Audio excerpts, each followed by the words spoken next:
Has the spring real estate bubble finally popped here in Fargo, North Dakota? In a crazy market like this, it's very seasonal. And when it hits the spring and summertime, there's a ton more action, a ton more competition, and not that much inventory available. But has that actually happened yet? Or are we still in the slow season of the winter? In this video, I'm breaking down everything you need to know about the spring real estate market right now here in Fargo, North Dakota. I'm going over numbers, I'm going over inventory, I'm going over what buyers and sellers are doing, and I'm even going over advice and the things that the numbers don't really show. So if you're a homeowner here in Fargo-Moorhead, or you ever are interested in becoming a homeowner here in Fargo-Moorhead, this is an important video to watch to make sure you know the market, you know how it works, and you know how you can take advantage, whether you're buying a home, selling a home, or both. Now, if you're new to the channel, I'm Sykora. I'm a real estate agent here in the Fargo-Moorhead area. I make a lot of these videos to give people information on the market, houses available, things to do in Fargo, and I actually have people reach out through the channel who are interested in buying and selling homes here in the area. If that sounds like you can go right to the description of this video and you can schedule a call right into my calendar, or you can feel free to reach out to my phone number or email address will just be on the screen now. Just shoot me a message and we can help get started, or I'd love to give you more information on this market or any other house for sale here in the area. So let's jump right into the video breaking down the market right now here in Fargo-Moorhead, and if it's actually popped and started to become spring, or if it's still in the slow winter market. So let's jump right in. So all the stats in this video are from what happened in the month of March. It's currently towards the end of April right now. The stats don't carry over for a month. So that's one thing you need to know when we look through these videos, is to take them with a grain of salt, because they're gonna be a month behind. But it will still show us what's happening and what's going on in the market, and what you can do as a buyer or seller to succeed in this spring real estate market here in Fargo, North Dakota. So first, we just gotta look at the market trends, overall trends. We see it is a seller's market right now. It's pretty much always been a seller's market here in Fargo. There's not a ton of inventory here. Now, this number does not tell the whole story. Seller's market is just based off months of inventory, which is 2.81 with a 7.25% jump from last month. This number just is the number of homes available in the area. It does not show A, the number of buyers looking in the area, or B, the number of buyers that are seriously looking and seriously putting in offers on homes in the area. This is just a number to show how many houses are available right now here in Fargo-Moorhead. And the way they determine if it's a seller's market or a buyer's market, say that with quotation marks because here in Fargo it's never going to get back to balanced or buyer's market for the overall market, is because they base the number 6 with 6 months of inventory on a balanced market. Now, what this number means is that if houses stop coming on the market today, they say it will take 6 months to sell all those houses in a balanced market. But that is not realistic here in Fargo-Moorhead. If you've seen all my other market videos up to this point, and all the ones I make in the future, we're never gonna get back to a balanced market just because of the inventory and the situation we have here in the Fargo-Moorhead real estate market. Now, we actually have numbers that we actually look at that will show the buyer demand, the buyer movement, and house sales here in the area, which I'll jump into a little bit later. But I just want to say, don't always look at what this says, seller's market, buyer's market, balanced market, because it doesn't tell the whole story. Stay tuned till later in this video where I give the whole story so you know what action is actually like here in Fargo-Moorhead. Next is the median property value here in Fargo, North Dakota. The only reason I want to show you this is to show that buying a house is a good investment. Houses, on average in this area, they appreciate between 3 and 6% every single year. Now, if you'll see from this graph, we had one little dip down over here, but other than that, it's just been steady and rising consistently here in Fargo-Moorhead. We don't see a ton of jumps up and down and up and down and up and down like you see in some other markets across the country. The Fargo-Moorhead real estate market is a very stable market. It's slow and steady growth. And buying a house is always going to be a good investment because you're always going to make money and start to build that equity. Now, this does not mean it's the right time to buy a house for everybody. Everybody's situation is different, where sometimes it may not be the best situation for you to buy a house. You may have to wait, or you may have to rent for a while. But if you're at that point where you're not sure if buying a house is right for you, or you're wondering maybe you should move up, you should move down, just reach out to me. We can kind of talk through your situation, see where you're at, and ultimately, if selling a house or buying a house at this time is not the right move for you, I'm not going to push you into that decision. It's all your decision, and it's all reliant upon your situation. So if you just want more information or advice, feel free to reach out to me. But again, just got to know the facts that buying a house is a good investment that's going to appreciate by 3 to 6% every single year here in Fargo, North Dakota. So now let's head into this next graph. Again, this is the months of inventory graph. I talked a little bit about it before, how it's not going to tell the whole story, but we can see how it's changed. So it's kind of been rolling hills ever since, March 21. but we can see it was at a very, very high point earlier this year. Last year, at the end of last year, was a very, very high point for months of inventory. The highest it's been ever since March of 2020. So what does this say? It means there was a lot of homes available, but there really wasn't that many buyers looking. Because as you'll see as we go to the next graphs, we can see that too. That a couple months ago, there wasn't many buyers looking. But now as all the buyers are starting to come back in the market, because it's the spring, it's the summer, school and college is about to be out here in a month or so, that's gonna bring a lot more people into the market to buy and sell homes here in Fargo, North Dakota. So we can look at this graph, which is the new listings and the volume of listings. And immediately we can see 50% jump from last month for the amount of volume for new listings, up to $65 million. Now look at what it was 2 months ago and 3 months ago. It was all the way down to just around 20 million. Now it's up to $65 million in volume. That's almost a 3 times increase in the amount of volume with the amount of new listings. Now this is just the new listings coming on the market. This is not the amount of buyers in the area. But we can see, look at this next graph, this is the number of units, 165 properties, 57% jump from last month. So there's a ton of new listings coming on the market here in Fargo-Moorhead. But is there actually buyers in the market? That's what we're gonna jump into next, because it really doesn't matter how many listings are on the market. It matters how many buyers are in the market. Because if you're selling a home, you wanna have as many buyers looking at your house as possible. And if you're buying a home, you wanna know your competition so you know what you have to pay for a house to get into a house. So that's this graph here, the number of active listings. So we gotta think of it like this. Okay, let's go back to the new listings. So 165 listings with a 57% jump from last month. So this is new listings coming on the market. Then we go to this next graph. There's only 318 active listings with only a 6% jump. So we added a almost 60% jump in the number of new listings, but the number of active listings stayed relatively the same. So you got to think of, what does this tell me as a real estate agent and what should it tell you as a consumer? It means there's a lot more buyers in the market right now than there has been the last couple months, because there's a gap in these properties being brought on the market.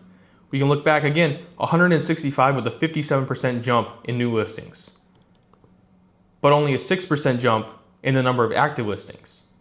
So where are all those listings going? They're being sold because there's more buyers in the market.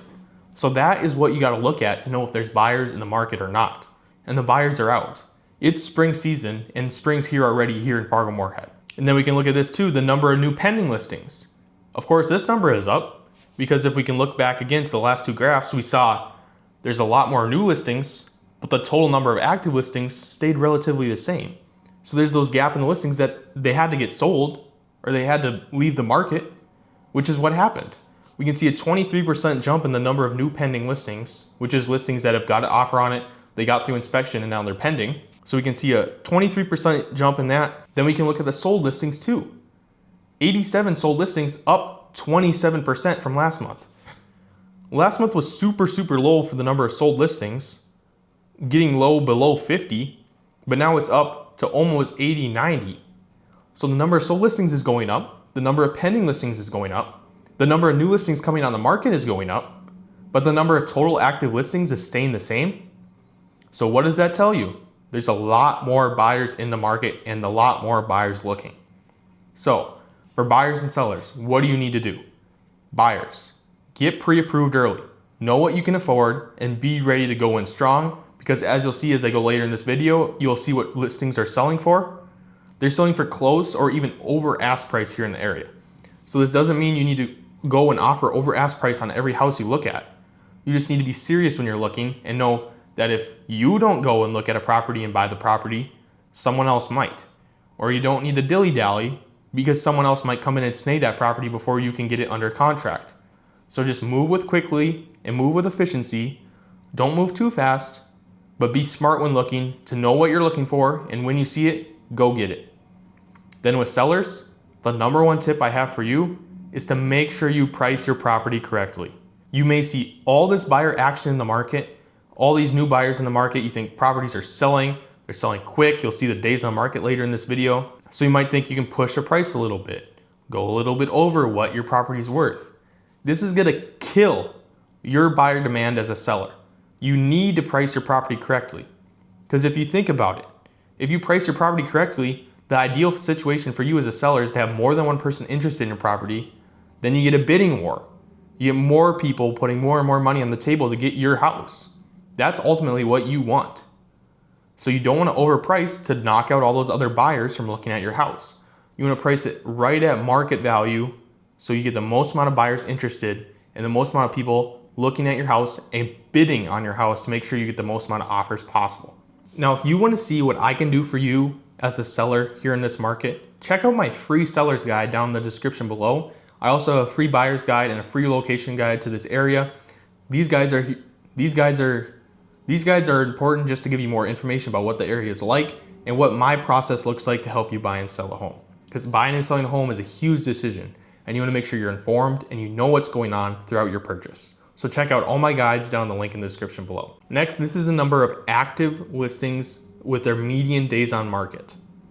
Now, what this number is important to show is if people, likely if you're selling a house, you have to buy a house too, to match up those closing dates. Make sure you're not paying 2 mortgages, make sure you're not homeless, all those sort of things.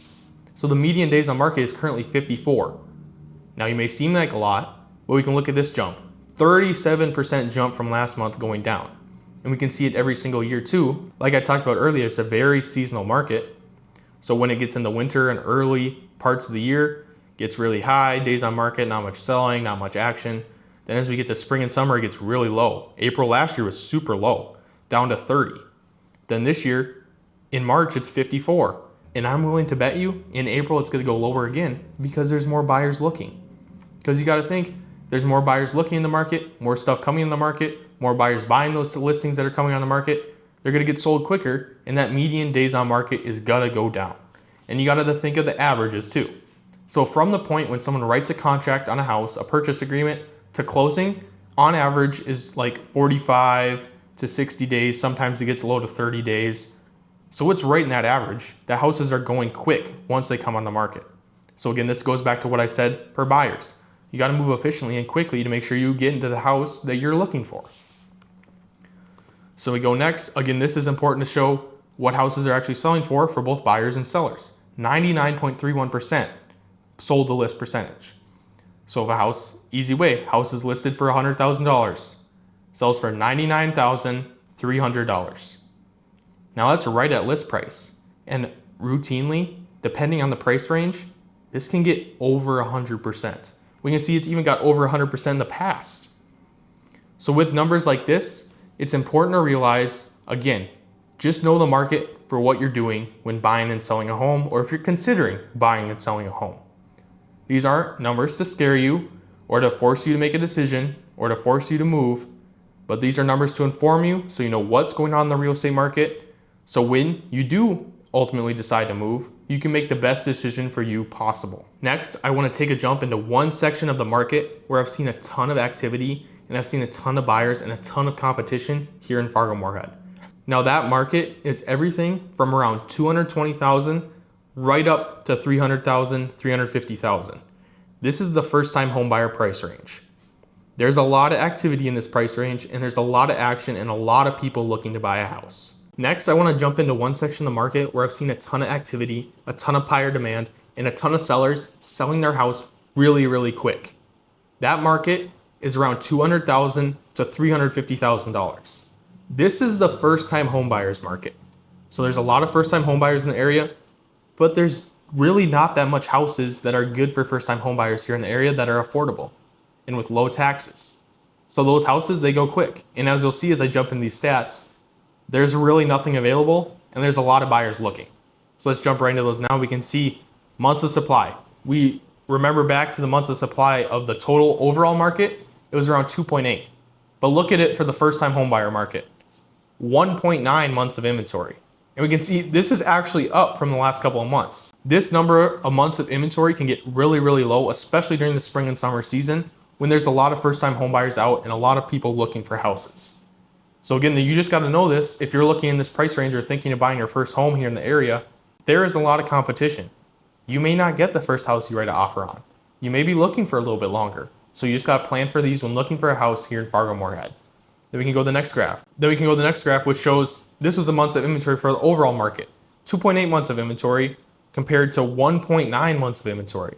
So a lot less inventory, and as you'll see as I go to the next graph, a lot more buyers looking. Let's head over to that next graph now. We can see median days on market, 24. So again, like I said before, the average from writing a contract to closing is 30 to 45 days. But then the median days on market is 24. So you got to remember, this is how quickly people are looking for homes. There's a lot of off-market activity too. Homes come up, people buy them before they even hit the market. They have agents that have a lot of buyers or a lot of sellers in their office, and homes sell really, really quickly. So you got to know this when you're looking at homes in this region and in this price range. And again, this graph is just comparing it to the overall market, which we already went over before, which is 54 days compared to 24 days. Almost splitting that number in half just for this price range of homes here in Fargo-Moorhead. And again, this is the $200,000 to $350,000 price range, which is mainly first-time home buyers and sometimes people's second home. So you have to know that that's the most busy price range here in this market, as it always has been and likely as it always will be. So if you're interested in looking for a home in this price range or any other price range, or you want more information on if making a move is even the right decision for you right now, you can go ahead and schedule a call through the link in the description below. Just reach out to my phone number or email address. I'd be happy to help you out and give you more information. And I thank you for watching this video on the market here in Fargo, North Dakota for the spring. And as you can tell from the beginning, the spring season has popped here in Fargo, and there's a lot more activity and a lot more inventory and a lot more things happening here in the real estate market.